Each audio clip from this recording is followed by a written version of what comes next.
Doctor Yunus. তার মানে আপনি বলতে চাচ্ছেন ডক্টর ইউনূসকে মেরে ফেলারও একটা উদ্যোগ নেওয়া হয়েছিল, যেটি আপনার কাছে দুজন লেফটেন্যান্ট জেনারেল বলেছিল আপনার নাম। আওয়ামী পরাজিত শক্তি ডক্টর মোহাম্মদ ইউনূস ও আমাকে নিয়ে বিভ্রান্তি ছড়ানোর অপচেষ্টা চালাচ্ছে। ডক্টর ইউনূসকে নিয়ে আসলে সরকারের পরিকল্পনাটা কি? ডক্টর ইউনূস এমন একজন মানুষ যিনি কখনোই বলেননি যে আমি প্রধানমন্ত্রী হতে চাই, বিএনপির সঙ্গে তার ন্যূনতম সম্পর্ক নাই। দর্শক শ্রোতা, এটা কি শোনা যাচ্ছে যে ডক্টর ইউনূসকে হত্যার পরিকল্পনা চলছে? দর্শক শ্রোতা, অবশেষে বেরিয়ে এলো কিছু গোপন তথ্য। কারা এই পরিকল্পনা করছে সেগুলো আমরা জানবে, এবং বর্তমান যে পরিস্থিতি চলছে তা নিয়েও কিছু গোপন তথ্য উঠে এসেছে। আজকে ভিডিও খুবই ইম্পর্টেন্ট একটি ভিডিও, যার কারণে সম্পূর্ণ ভিডিওটা না টেনে দেখতে চেষ্টা করবেন। তো কথা না বেরিয়ে চলুন আমরা ভিডিও মূল আলোচনা চলে যাই। ভিডিও মূল আলোচনা চলে যাওয়ার আগে আপনার কাছে আমার ছোট করে একটু অনুরোধ, আপনি প্রত্যেক মুহূর্তের আপডেট পেয়েছেন তো অবশ্যই চ্যানেলটি সাবস্ক্রাইব করে দেবেন এবং পাশে থাকা বেল আইকনটি ক্লিক করে দেবেন, তাহলে প্রত্যেক মুহূর্তের আপডেটটি সবার আগে পৌঁছাবে আপনার কাছে।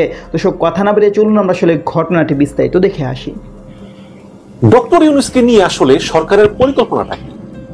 ডক্টর ইউনূস এমন একজন মানুষ যিনি কখনোই বলেননি যে আমি প্রধানমন্ত্রী হতে চাই, বিএনপির সঙ্গে তার ন্যূনতম সম্পর্ক নাই। একজন সম্পূর্ণ আগাগোড়া অরাজনৈতিক মানুষ, যে কিনা শেখ হাসিনার ক্ষমতায় থাকার পথের কাটা মোটেই নয়। তারপরেও শেখ হাসিনা কেন, এই ইউনূসের প্রতি শেখ হাসিনার এত রাগ, এত বিদ্বেষ, এত ক্ষোভ, এবং এই ক্ষোভের পরিণতিটা আসলে কি হতে পারে সে বিষয়ে বিস্তারিত আলোচনা করবো। তো ইউনূস বিষয়ে একটা নতুন আপডেট আছে, সেটা হচ্ছে ডক্টর ইউনূসের সাজা স্থগিতের আহ্বান করেছেন বিশ্ব ব্যক্তিত্বরা। শান্তিতে নোবেল বিজয়ী অর্থনীতিবিদ ডক্টর মোহাম্মদ ইউনূসকে শ্রম আইন লঙ্ঘনের মামলায় 6 মাসের কারাদণ্ড দেওয়াকে বিচারের নামে প্রহসন বলে মন্তব্য করে প্রধানমন্ত্রী শেখ হাসিনার প্রতি খোলা চিঠি দিয়েছেন 242 জন বিশ্ব ব্যক্তিত্ব। এই 242 জন ব্যক্তিত্বের ভিতরে বিভিন্ন নোবেল পুরস্কার বিজয়ী আছে, মানে বর্তমানে জীবিত যে নোবেল পুরস্কার বিজয়ী আছে তার কেউই বাদ নাই, সবাই আছে।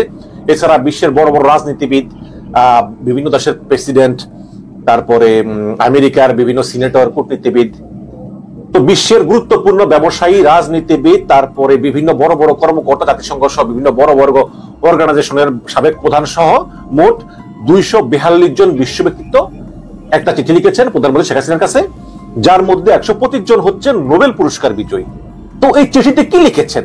লিখেছেন যে অধ্যাপক ইউনূসের চলমান হয়রানি ও হুমকির বিষয়ে এর আগের 108 জন নোবেল পুরস্কার বিজয়ী সহ 190 জনের বেশি বিশ্বনেতার সই করা চিঠির জবাবে গত বছরের আগস্টের শেষ দিকে একটি সংবাদ সম্মেলনে আপনি বলেছিলেন যে এক্সপার্ট পাঠাক, লয়ার পাঠাক, যার বিরুদ্ধে মামলা, তার দলিল দস্তাবেজ খতিয়ে দেখুক যে সেখানে কোনো অন্যায় আছে কিনা, তারা এসে দেখুক, আমরা আপনার আমন্ত্রণ গ্রহণ করলাম।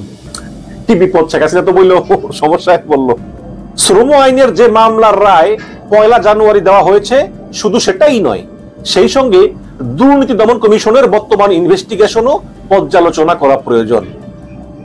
আমরা পর্যবেক্ষণের জন্য স্বাধীন আইনি বিশেষজ্ঞদের একটা ছোট দলের নেতৃত্ব দেওয়ার জন্য একজন সিনিয়র আন্তর্জাতিক আইনজীবীর প্রস্তাব করছি, এবং আমরা শিগগিরই পর্যালোচনা শুরু করতে চাই এবং অনুরোধ করব যে অধ্যাপক ইউনূস ও তার সহকর্মীদের যে কোনো কারাদণ্ডের সাজা এই পর্যালোচনা পর্যন্ত স্থগিত করা হোক বলে চিঠি পাঠিয়েছেন। খুব ভালো কথা।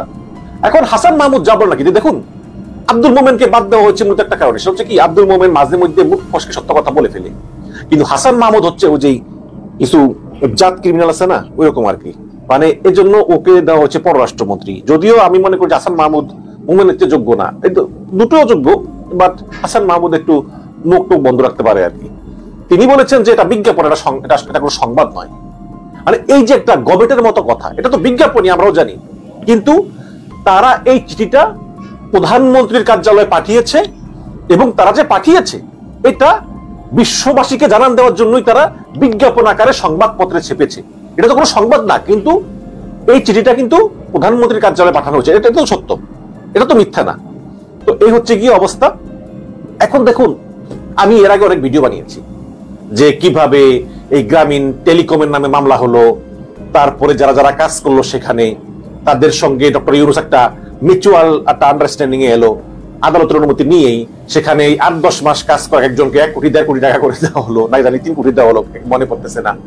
তারপর হাসিনা দেখলো যে না, এভাবে তো ইউনূসকে ছেড়ে দেওয়া যায় না, তখন আবার ওই যে মিউচুয়াল হলো যে শ্রমিকদের সঙ্গে তাদের লিডারকে গ্রেপ্তার করা হলো, গ্রেপ্তার করে তাকে রিমান্ডে আনা হলো, রিমান্ডে বলা হলো যে তাদেরকে দিয়ে জোর করে এই মিউচুয়াল করা হয়েছে, এই টাকা পয়সা নেওয়া হয়েছে, আবার মামলা উঠালো, আবার করলো। তো এই সমস্ত আমি বলেছি এর আগে অনেক, এবং আপনারা জানেন যে শ্রম আইন লঙ্ঘনের দায়ে প্রফেসর ইউনূসের 6 মাসের জেল এবং 30,000 টাকা জরিমানা করা হয়েছিল এবং 3 দিন আগে ডক্টর ইউনূসকে স্থায়ী জামিন দেওয়া হলো।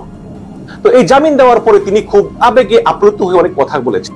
তিনি বলেছেন যে এই মামলা তো শ্রমিকরা করেনি, এই মামলা তো সরকার করেছে, কারণ কল কারখানা অধিদপ্তর হচ্ছে একটা সরকারি প্রতিষ্ঠান, আপনারা এসব কথা বলেন না কেন বলে তিনি সাংবাদিকদেরকে আহ্বান জানিয়েছেন। এবং তিনি আরো বলেছেন যে আমার সঙ্গে যে 3 জন লোক দেখতেছেন তারা সবাই কিন্তু আমার সঙ্গে এসে ফেসে গিয়েছেন। এই যে নূরজাহান বেগম, এই যে মহিলা খুব বৃদ্ধ, আরেকজন আছে তিনি এতই বৃদ্ধ যে তাকে কাঁধে করে 6 তলার উপর উঠাতে হয়, লিফট নাই। আরেকজন আছেন তরুণ ইঞ্জিনিয়ার, তিনি ওই যে গ্রামীণ যে মানুষের বাসা বাড়ি কিভাবে হবে গরিবদের টাকা নকশা তিনি করার জন্য, মানে এরা গ্রামীণ এই ব্যাংক প্রতিষ্ঠার প্রথম দিকে তারা ডক্টর ইউনূসের সঙ্গে ছিলেন এবং থেকে এরা ফেসে গিয়েছেন। এমনকি সেই মহিলা নূরজাহান তিনি যখন এই 1 জানুয়ারি যখন এই রায় ঘোষণা হয় তখন তারা মনে করেছিলেন যে তাদেরকে হয়তো আদালত থেকে জেল যেতে হবে।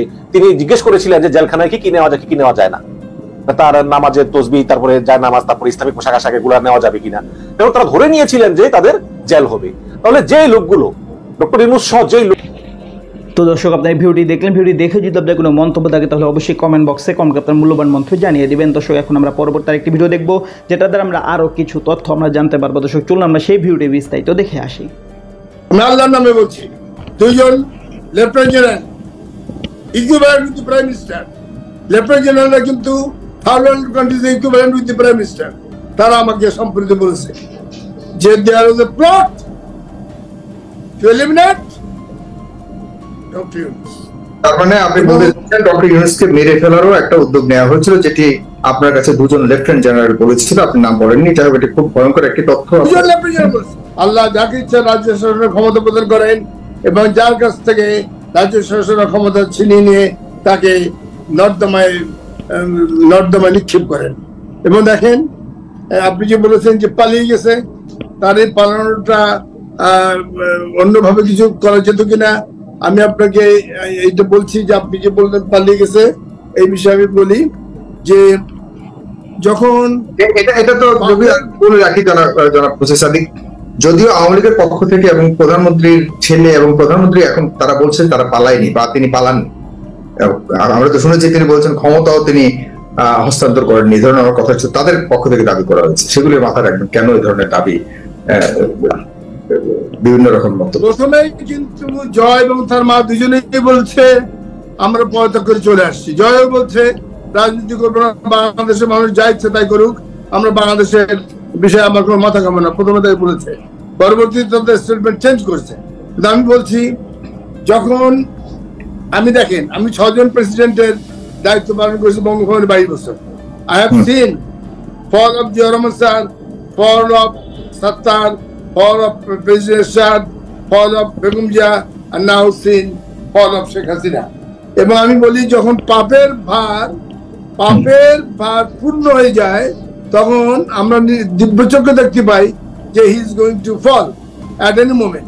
এবং আমি কিন্তু শেখ হাসিনার ফলের 1 মিনিট আগে থেকে তাকে তো মোবাইলে মেসেজ দিচ্ছিলাম এবং তার মিলিটারি সেক্রেটারি মুক্ত ডিজিএসএফ সকলকে দিচ্ছিলাম যে ফল ইজ কামিং, এবং আমি সব ডিটেল বলেছিলাম, তারা তোয়াক্কা করেনি।